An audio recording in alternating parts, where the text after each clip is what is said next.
Hello, ചോറ് കഴിച്ചു. ഉച്ചയ്ക്ക് ചോറ് കഴിച്ചു കഴിഞ്ഞാൽ എനിക്കൊരു പഴം തിന്നണമെന്ന് നിർബന്ധമാണ്. പക്ഷെ നോക്കിയപ്പോൾ പഴമൊന്നും ഇല്ല. എന്ത് ചെയ്യുമെന്ന് ആലോചിച്ച് ഇങ്ങനെ ഇരുന്നപ്പോഴത്തേക്കേ ഇവിടെ ഒരു സാധനം, അത് പറിച്ചാലോ, അത് പറിച്ച് കഴിച്ചു നോക്കാം. കണ്ട, നല്ല പഴുത്ത് ചുമന്ന് നിൽക്കുന്നൊന്ന് പറിച്ചു നോക്കാം.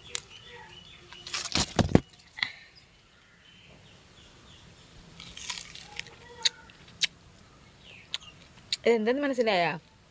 ഇതാണ് മധുര പുളിഞ്ചി. ഒരു പുളിപ്പുമില്ല, എന്തൊരു മുടി.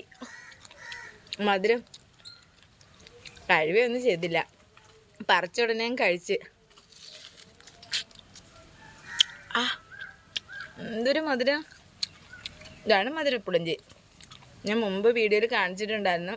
അപ്പം ഒരു